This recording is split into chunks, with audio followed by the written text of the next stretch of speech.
સત્તાનો મહાસંગ્રામ એટલે કે સંદેશની સંસદ 2019માં આપ સૌનું સ્વાગત છે। હું છું નુપુર। આજે આપણે આવી પહોંચ્યા છીએ પોરબંદર। મહાત્મા ગાંધી એવું કહેવાય કે એક મોહનની ધરતી અને બીજી મોહનના મિત્ર એટલે કે સુદામાની ધરતી છે। ઐતિહાસિક મહત્વ પણ રહ્યું છે અને રાજકીય મહત્વ પણ આ બેઠકનું એટલું જ રહ્યું છે। આ બેઠકની જો વાત કરવામાં આવે તો પોરબંદર લોકસભા બેઠક જે છે 7 વિધાનસભા આ બેઠકની અંદર આવે છે।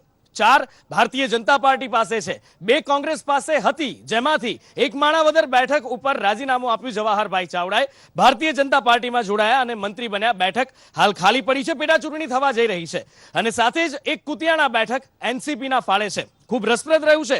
જો રાજકીય ઇતિહાસ પર નજર કરીએ તો ભારતીય જનતા પાર્ટીનો દબદબો રહ્યો છે। 6 વખત ભારતીય જનતા પાર્ટીના ઉમેદવાર અહીંયાથી જીત પામી ચૂક્યા છે, જીતી ચૂક્યા છે।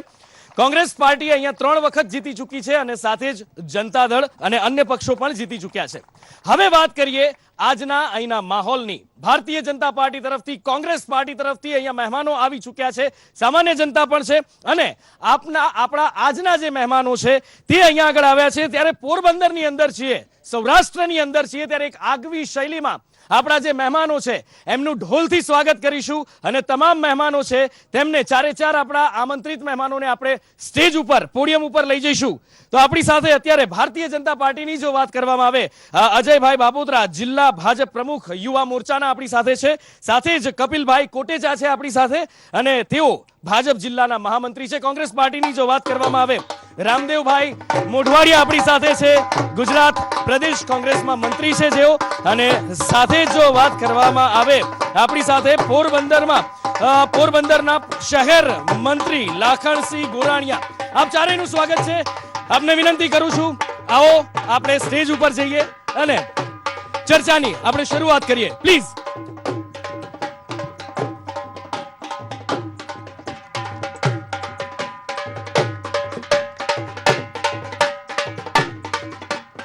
બસ બસ બસ બસ બસ બસ તો ઢોલ વાગી રહ્યા છે, સ્વાભાવિક છે। પોરબંદરમાં જ્યારે આવ્યા છીએ, પોરબંદરની ધરતી ઉપર આવ્યા હોઈએ અને ફક્ત ચર્ચા જ કરીએ, માહોલ ભલે રાજનીતિનો છે માન્યું, પણ આ તો સૌરાષ્ટ્રની ધરતી છે અને આ ધરતી જે છે અહીંયા આગળ કંઈક નવું તો જોવા મળવું જોઈએ, કંઈક પરંપરાગત। તો ચર્ચાની શરૂઆત કરતા પહેલા 2 મિનિટ સંદેશ ન્યૂઝના દર્શકો માટે ખાસ મણિયારો રાસ જે છે એ અમે રજૂ કરવા જઈ રહ્યા છીએ। પહેલા જરાક સાંસ્કૃતિક અને અહીંનું જે એક મહત્વ રહ્યું છે, મહાત્મ્ય છે, એ મણિયારો રાસનું મહાત્મ્ય છે। મણિયારો રાસ શરૂ કરીએ અને ત્યારબાદ રંગાઈએ રાજનીતિના રંગમાં। તો શરૂ કરીએ છીએ મણિયારો રાસ। તો આને કહેવાય લોકશાહીના પર્વની ઉજવણી। જી હા, ફક્ત ચૂંટણી નથી, આ લોકશાહીનો પર્વ છે અને એની ઉજવણી ભાતીગળ સંસ્કૃતિની અંદર કરી છે। અને હવે શરૂઆત કરવા માંગીએ છીએ આ ચર્ચાની। અહીંયાથી સૌથી પહેલા જો ઉમેદવારોની વાત કરવામાં આવે, ભારતીય જનતા પાર્ટી તરફથી રમેશભાઈ ધડુક ઉમેદવારી કરી રહ્યા છે, કોંગ્રેસ પાર્ટી તરફથી લલિતભાઈ વસોયા અહીંયા ઉમેદવારી કરી રહ્યા છે। સૌથી પહેલા ભારતીય જનતા પાર્ટી તરફથી આપણે ચર્ચાની શરૂઆત કરીશું। અચ્છા કોટક સાહેબ, આપની પાસેથી એ જાણવું છે, કોટેચા સાહેબ, કે ભાઈ અહીંયા આગળ ધડુક સાહેબ જે છે આવવાના હતા, કોઈ સંજોગો વસાત નથી આવી શકે, આવ્યા હોત તો સવિશેષ આનંદ હોત, પણ 15 વર્ષથી, જો હું ખોટો હોય તો મને સુધારજો, 15 વર્ષથી રાજકીય જીવનમાંથી નિવૃત્તિ લીધી છે, લગભગ કદાચ એક નગરપાલિકાની ચૂંટણી લડ્યા છે અને હવે સીધા જ સંસદની ચૂંટણીમાં। શું કારણ, શું ખાસિયત એમનામાં કે એમની પસંદગી કરવામાં આવી? કોઈ પણ વ્યક્તિ સામાજિક, ધાર્મિક અને અન્ય રીતે જીવતા હોય છે, પણ જ્યારે રાજકારણમાં આવે ત્યારે સીધા જ આવતા હોય છે। પણ રમેશભાઈ ધડુક ખૂબ જ સજ્જન અને ખૂબ જ સારું નામ ધરાવતા વ્યક્તિ છે, એના માટેની પસંદગી કરવામાં આવી છે। આજે સમગ્ર સીટ ઉપર રમેશભાઈને આવકારવા માટે લોકો કમળ લઈને ઊભા છે। રમેશભાઈને આવકારવા કમળ લઈને ઊભા હોવાની વાત કરવામાં આવી રહી છે। અચ્છા, આપની પાસેથી રામદેવભાઈ એ જાણવું છે કે લલિતભાઈ વસોયા ઉમેદવારી કરી રહ્યા છે, ખાસ કરીને જો વાત કરવામાં આવે લોકલ ઉમેદવારની તો છેક ધોરાજીથી લલિતભાઈ અહીંયા આવ્યા, ધારાસભ્ય છે તેઓ હાલ ચાલુ 2017માં જીત્યા છે અને અહીંયા સંસદ માટે તેમને ઉમેદવારી કરવી પડી, કોઈ ખાસ કારણ? પહેલાં તો એવું છે, ધોરાજી છે પોરબંદર સંસદીય મત વિસ્તારમાં આવે છે, એનો ભાગ એક છે। બીજું, જે આ ચૂંટણી થવાની છે અત્યારે, એ 2014નો જે ભારતીય જનતા પાર્ટીનો ચૂંટણી ઢંઢેરો હતો, જે લોકોમાં અપેક્ષા તત્કાલીન મુખ્યમંત્રી અને એ વખતના વડાપ્રધાનના ઉમેદવાર માનનીય નરેન્દ્રભાઈ મોદીએ જે લોકોમાં અપેક્ષા ઊભી કરી હતી એ અપેક્ષાનો જવાબ 5 વર્ષનો હિસાબ એને અત્યારે 2019માં આપવો પડશે. 2014માં કોંગ્રેસ હારી કારણ કે એનો હિસાબ ના આપી શકી. એ જ રીતે 2019માં એને એનો હિસાબ આપવો છે, પડવો ફરજિયાત આપવો પડશે. બીજું, લલિતભાઈ જે છે એ ખેડૂત માટે લડતા નેતા છે. પાક વીમા છે એ પાક વીમાની અંદર ધારાસભાની અંદર એને અવાજ ઉઠાવ્યો હતો. એ ધારાસભાની અંદર અવાજ ઉઠાવ્યો હતો ત્યારે પણ એને સસ્પેન્ડ કરી નાખવામાં આવ્યા હતા. ખેડૂતો માટે કાયમી ધોરણે લડે છે. બીજું, 2014ની અંદર માનનીય નરેન્દ્રભાઈ મોદીએ એવું લોકોને વચન આપ્યું હતું, લોકોમાં અપેક્ષા ઊભી કરી હતી. એના વિડીયો પણ આજે ઉપલબ્ધ છે કે હું દરેકના ખાતાની અંદર 15 લાખ રૂપિયા નાખીશ, કાળું ધન બહારથી લઈ આવીશ. બિલકુલ, પણ લલિતભાઈની જે વાત છે, આપણે એના ઉપર આવીએ. આગળ ઘણા બધા મુદ્દા છે, ઘણો બધો સમય છે. એટલે મૂળ કારણ ખેડૂતો માટે લડે છે એ કહી શકાય. ઓકે, બીજું એક ફેક્ટરની જો અહીંયા વાત કરવામાં આવે, એક ફેક્ટર અહીંયા બહુ મહત્વનું છે. બંને ઉમેદવારો છે, પાટીદાર વર્સિસ પાટીદારનો આ જંગ છે. બંને લેવા પાટીદાર સમાજમાંથી આવે છે. એક સાહેબ છે, એમની પાસે વાત કરવાનો પ્રયત્ન કરીએ. અચ્છા સાહેબ, અહીંયા પાટીદાર વર્સિસ પાટીદાર મુદ્દો પછી આપણે લઈએ, પણ પહેલા અત્યારે જે મુદ્દા છે એના ઉપર વાત કરીએ. આપની પાસે આવું છું. પાટીદાર વર્સિસ પાટીદારનો અહીંયા જંગ છે. ક્યાંક જ્ઞાતિવાદી ફેક્ટર કામ કરે છે આ બેઠક પર? ના, એ તો પાર્ટી કોઈ પણ હોય, ભાજપ અમારી હોય કે કોંગ્રેસ હોય, એ તો ઉમેદવાર તો ગમે એ જ્ઞાતિના નક્કી થઈ શકે એવું નથી કંઈ. આ તો લોકશાહી છે. લોકશાહીમાં ગમે એ નાનો મોટો પણ આજે એક ચા વેચવા વાળો વડોપ્રધાન હોય તો આ ઉમેદવાર પાટીદારમાં પાટીદાર ન થઈ શકે? થઈ શકે. એ તો બિલકુલ. સાથે જો વાત કરવામાં આવે, કોઈ પણ ઉમેદવાર હોઈ શકે એવું કહેવામાં આવી રહ્યું છે. કોંગ્રેસ પાર્ટી તરફથી પણ પ્રતિક્રિયા લેવા માંગીશું, આપની પ્રતિક્રિયા લેવા માંગીશું. પાટીદાર વર્સિસ પાટીદારનો જંગ અહીંયા થઈ રહ્યો છે, કોઈ ખાસ કારણ જ્ઞાતિવાદી ફેક્ટર સમીકરણ? ના, એવું તો કઈ ખાસ નથી, પણ અમારા ખેડૂતો માટે અમારે પાણીદાર નેતા અમારે જોઈએ છે. નહીં કે લોકોની વચ્ચે હાથતળી આપીને વ્યા જાય એવા રાદડિયાને અમારે જોતા નથી. અમે 5 વર્ષથી તમે એને જોયા નથી. અમારા માટે લડતા અમારે પાટીદાર નેતા, અમારા લલિતભાઈ ખેડૂતોના નેતા જોઈએ છે, ખેડૂતોના આગેવાન જોઈએ છે, જે ખેડૂતો માટે એને અર્ધનગ્ન હાલતમાં ભાદરનું એમનું પાણી. ખેડૂતની વાત છે એટલે ખેડૂતના મુદ્દાની અહીંયા વાત થઈ રહી છે, પણ એની સાથે સાથે વાત કરવામાં આવે, ઘણી બધી લોકોની આશાઓ, અપેક્ષાઓ, આકાંક્ષાઓ પણ રહી હશે. કારણ કે લગભગ છેલ્લા 3 ટર્મથી વિઠ્ઠલભાઈ જ અહીંયા જીતતા આવ્યા છે, પહેલા કોંગ્રેસમાંથી પછી ભાજપમાંથી. તો અહીંયા આગળ લોકોની અપેક્ષાઓ સંતોષવાની વાત હોય, કામ કરવાની વાત હોય, તો શું કહો છો આ બાબતે? આપની પાસે પહેલા આવું, પછી આપની પાસે જવાબ લઈએ. જી, સૌપ્રથમ તો ભાઈએ કીધું કે લલિતભાઈ વસોયા પાણીદાર, તો આપણે જે જગ્યાએ ઊભા છે પોરબંદર જિલ્લાની જગ્યાએ છે ને, આજ લલિત વસોયાએ કીધું હતું કે પોરબંદર જિલ્લાને પાણી ન મળવું જોઈએ. ઉપલેટા ધોરાજીનું પાણી માત્ર ઉપલેટા ધોરાજીને મળવું જોઈએ. તો અત્યારે કઈ હાલતમાં મત માગવા આવ્યા છો? અત્યારે પોરબંદરના ગામડા ખુદો છો કારણ કે તમને ખબર છે કે આ પબ્લિકે હંમેશાને માટે કોંગ્રેસને અહીંથી હાકી કાઢી છે. અને તમે કીધું કે લોકલ નેતા, તો ભાઈ અર્જુનભાઈ કોંગ્રેસના એવડા કદાવર નેતા કેમ અહીંથી નથી લડતા? એવડા મોટા પક્ષના નેતા છે, અહીંથી લડી લેવી જોઈએ ને. એમની જ પાસેથી જાણી લઈએ, રામદેવભાઈ પાસેથી જ જાણી લઈએ. અત્યારે ઉમેદવારો નક્કી થઈ ગયા છે એટલે કોને લડવી જોઈએ, કોને ન લડવી જોઈએ એ વાતમાં આપણે પડવાની જરૂર નથી.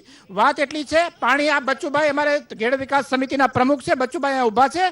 પાણી એને માથે રહીને છોડાવ્યું છે. લલિતભાઈ 1 લાખ રૂપિયા આપ્યા હતા, બીજા પૈસા કાંદલભાઈ જાડેજા આપ્યા હતા.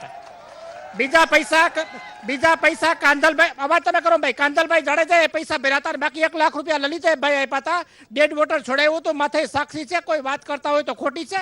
આજે મુદ્દો નથી. મુદ્દો આજે છે ખેડૂતોના મુદ્દાની વાત હોય, ખેતમજૂરોના મુદ્દાની વાત હોય કે માછીમાર ભાઈઓના મુદ્દાની વાત હોય. 5 વર્ષમાં એને જે ઉમેદવાર હતા એને ખેડૂતો માટે શું કર્યું? એની આવક બમણી કરવાની વાત હતી ને આવક બમણી કરી.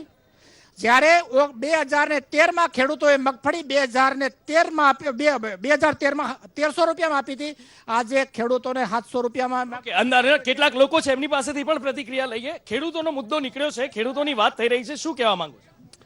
ખેડૂતોમાં પાક વીમોને અહીંથી ઘણો બધો મંજૂર કર્યો છે પોરબંદર જિલ્લામાં.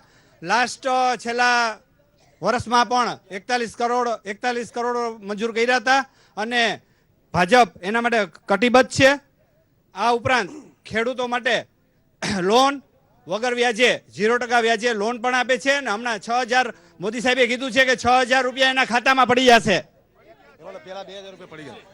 જે મોદી સાહેબે વાયદો આપેલો છે 6000 રૂપિયાનો, એમાંથી પ્રથમ હપ્તો 2000 રૂપિયા પ્રત્યેક ખેડૂતના ખાતામાં પડી ચૂક્યા છે. એ ઉપરાંત ભારતીય જનતા પાર્ટીના અને હાલના દેશના વડાપ્રધાન ભલીભાંતિ જાણે છે કે ભારત એક ખેતી પ્રધાન દેશ છે. એટલા માટે થઈ અને ખેતી પ્રધાન દેશની અંદર ખેડૂતોને મહત્વને આપવા માટે થઈ ભારતીય જનતા પાર્ટી કટિબદ્ધ છે. ભારત દેશના વડાપ્રધાન પણ કટિબદ્ધ છે અને શક્ય એટલા તમામ પ્રયત્નો ખેડૂતોના વિકાસને માટે અને ખેતીના વિકાસને માટે ભારતીય જનતા પાર્ટી કાર્ય કરતી આવી છે અને આવનારા સમયમાં પણ કરતી રહેશે. બિલકુલ આગળ કોંગ્રેસના કેટલાક મિત્રો છે કહેવા માંગી રહ્યા છે, એમની પાસે પણ જઈએ. શું કહી રહ્યા છો સાહેબ?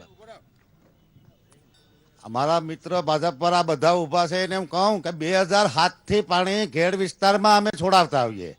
મારો મિત્ર એક હમણાં લીલાભાઈ એક મીડિયામાં મૂક્યું હતું, એટલે હું તમને લીલાભાઈ એ પણ કહું કે તમે હમણાં કહેતા હતા તમે કીધી પાણીમાં અમારી હારે હાર આવ્યા, કીધી પાણી છોડાવવા આવ્યા. એક મિનિટ ભાઈ આવી જા મારો ભાઈ, હાલ આપણે બે હંબા કરીએ. કીધી પાણીમાં તું આવ્યો ઘેડ વિસ્તારને 2007 થી પાણી આ બધું વિકાસ છોડાવતો હવે 2007 થી અને આને ખોટા બોલવા એટલે પાણી આવતું હતું. ત્યારે તમે ભાજપમાં હતા. ભાજપમાં ત્યારે હતો. ભાજપમાં હતા એટલે પાણી કાલે ક્યાં ભાજપમાં હતો? કાલે જેથી તમે કોંગ્રેસમાં આવ્યા ને તેથીનું પાણી નતું આવ્યું હોય તમે. ઓકે આપણે પોતાનું સ્થાન ગ્રહણ કરીએ, પોતપોતાના સ્થાન ઉપર બેસીને વાત કરીએ. અચ્છા, વાત અહીંયા ખેડૂતોની થઈ. બંને પક્ષો ખેડૂતોની સુખાકારીના દાવાઓ તો કરી રહ્યા છે, પણ જો વાત કરવામાં આવે અહીંયા ક્યાંક વિદ્યાર્થીઓની અપેક્ષાઓ પણ હશે. શિક્ષણને લગતી, આપ યુવા મોરચામાંથી આવો છો, શિક્ષણને લગતી અપેક્ષાઓને એની જો વાત કરવામાં આવે તો શું યુવાનો માટે અહીંયા આકાંક્ષા અપેક્ષા?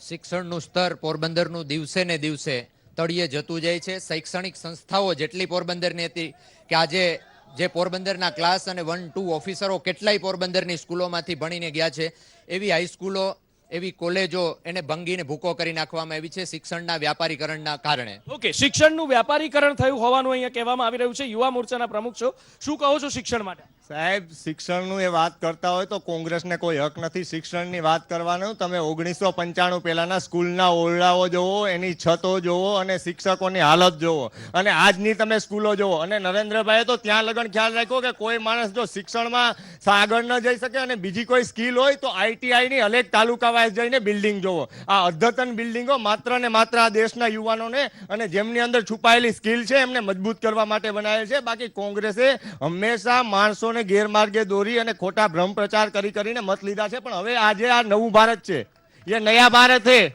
ये पूरी तरह से पहचान गया है. તમારી હાલત 2019 પછી કોંગ્રેસ આમ પણ રાષ્ટ્રીયમાંથી પ્રાદેશિક પાર્ટી થઈ ગઈ છે અને કદાચ 2019 પછી ગ્રામ્ય પાર્ટી થઈ જશે. ઓકે, શિક્ષણની જો વાત કરી રહ્યા છીએ અહીંયા સૌથી વધારે જો આપણે ગુજરાતીઓમાં વાત કરીએ તો એવી અપેક્ષા હોય કે મારો છોકરો ડોક્ટર બને કે એન્જિનિયર બને. મેડિકલ કોલેજ છે અહીંયા?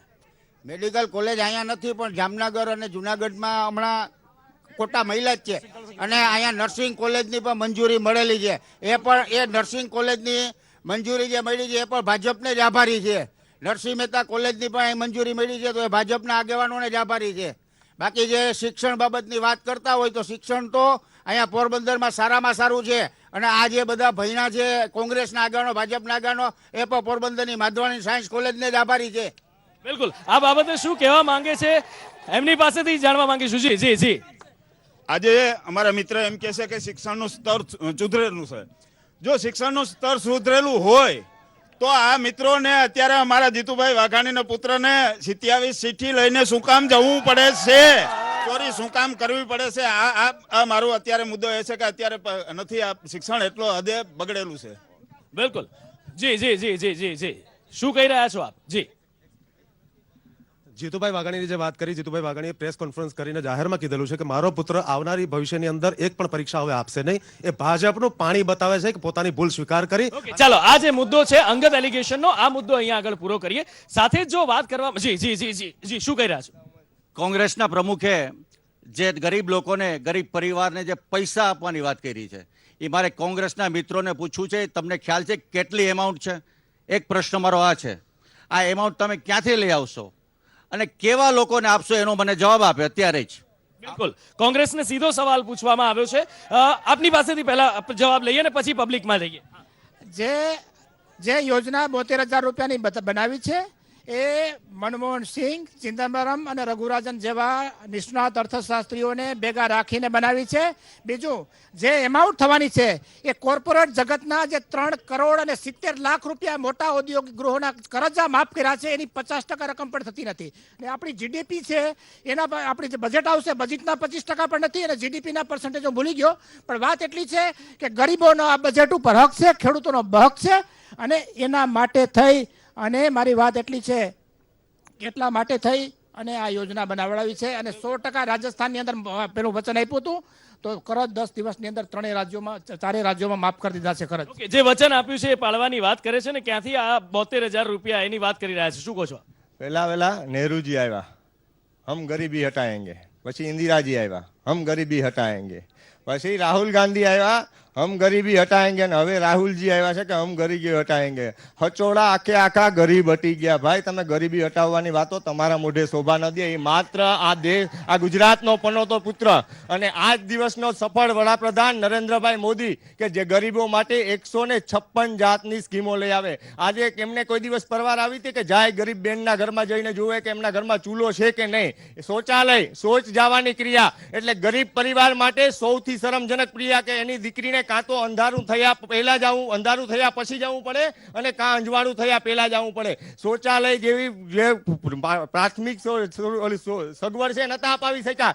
કેટલાક બહેનો છે અહીંયા બોલાવી રહ્યા છે આ બાબતને લઈને, પણ અહીંયા તમે મને પાછળ સુધી આવવાની જગ્યા જ નથી રાખી. મેં કહ્યું હતું કે જગ્યા રાખજો, મને જવા દેવાની. બેન તમે આગળ આવી જાઓ. જી શું કહી રહ્યા છે? ઈ શૌચાલયનું કે શૌચાલય તો જોઈ આવો ગામડાની અંદર કેવા શૌચાલયો અપાયા જ. પાણી નથી, શૌચાલયની વાત કરે. શૌચાલય ક્યાંથી પૂરું થાય? શૌચાલયમાં બાયણાય નથી અને કેટલા ખેતુ. ઓકે, આ બાજુ કેટલાક ભારતીય જનતા પાર્ટીના પણ બહેનો અહીંયા આગળ છે, એમની પાસેથી જાણવાનો પ્રયત્ન કરીએ. શું કહો છો બેન?